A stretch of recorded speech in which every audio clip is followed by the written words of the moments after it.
الحمدللہ رب العالمین والعاقبۃ للمتقین والصلاة والسلام علی سید الانبیاء والمرسلین اما بعد فاعوذ باللہ من الشیطان الرجیم بسم اللہ الرحمن الرحیم الصلاة والسلام علیک یا رسول اللہ وعلی آلک واصحابک یا حبیب اللہ الصلاة والسلام علیک یا نبی اللہ وعلی آلک واصحابک یا نور اللہ۔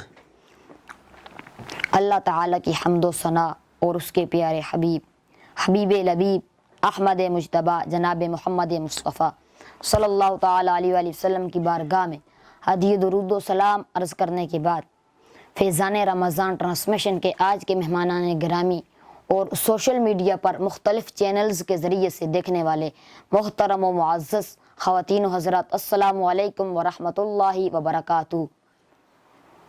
آج مجھے جس موضوع پر کچھ کہنا ہے وہ ہے منزل یقین۔ یقین عظیم ہے، یقین بہت بڑی دولت ہے۔ اللہ تعالیٰ نے قرآن مجید میں 28 مقامات پر یقین پر درس ارشاد فرمایا۔ ان میں سے ایک جگہ یوں ارشاد فرمایا وَاعْبُدْ رَبَّكَ حَتَّى يَأْتِيَكَ الْيَقِينُ، سبحان اللہ، یعنی اپنے رب کی عبادت کرتا رہ تاکہ تجھ کو مرتبہ یقین مل جائے۔ تو معلوم ہوا کہ عبادت سے مقصود یقین ہے، اور یقین حقیقت ایمان کو پا لینے کا نام ہے۔ جب تک یقین نہ ہو تلاوت میں سرور نہیں، عبادت میں حضور نہیں۔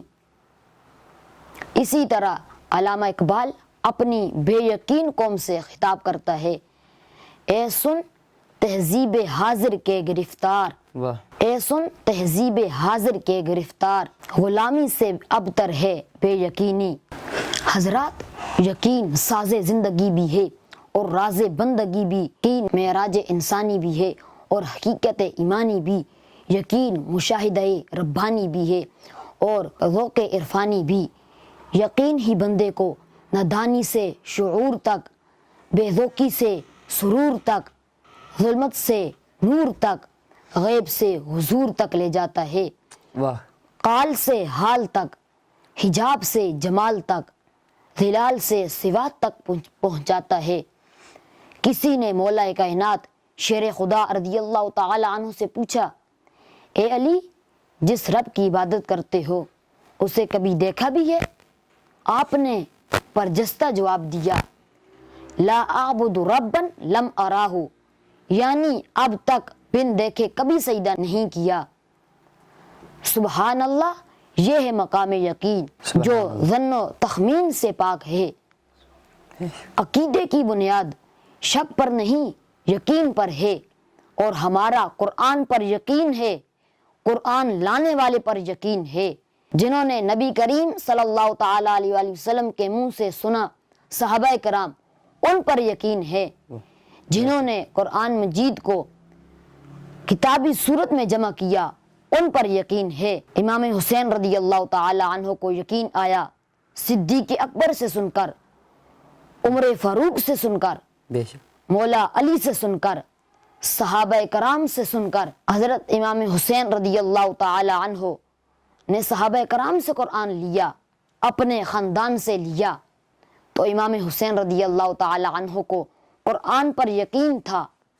یقین تھا تو گھر سے چلے تو قرآن پڑھ رہے تھے، مدینے پہنچے تو قرآن پڑھ رہے تھے، کربلا پہنچے تو قرآن پڑھ رہے تھے، سبحان اللہ، کیا بات جب نیزے کی نوک پر تھے تب بھی قرآن پڑھ رہے تھے اور قرآن کی تفسیر کر رہے تھے۔ حضرات، قرآن مجید حسین کے نانا پر نازل ہوا، اس کی تلاوت کا حق امام حسین رضی اللہ تعالی عنہ کی ماں نے ادا کر دیا، اس کے احکام کی تعمیل کا حق امام حسین رضی اللہ تعالی عنہ نے کربلا میں ادا کر دیا۔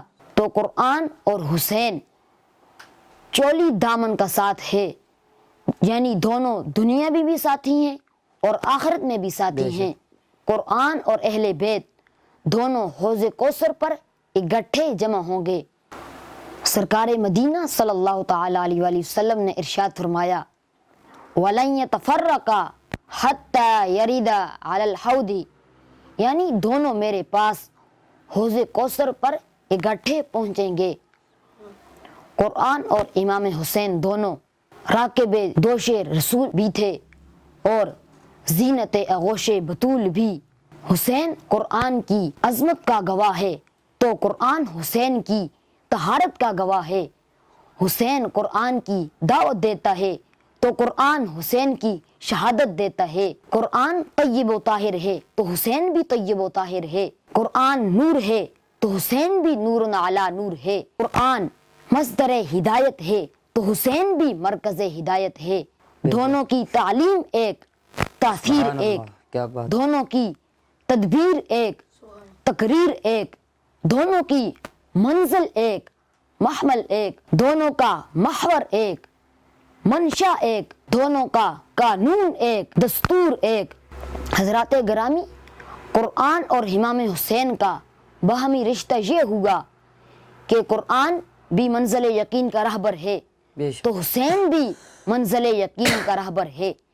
جس گھر میں قرآن رہتا تھا اسی گھر میں حسین بھی رہتا تھا۔ دونوں نبی کریم صلی اللہ تعالیٰ علیہ وآلہ وسلم کے دل میں اکٹھے تھے، مدینے میں بھی اور مکے میں بھی، اور دونوں کربلا میں بھی۔ اس لیے دونوں کو ایک دوسرے پر یقین تھا۔ وما علینا الا البلاغ المبین۔ ماشاء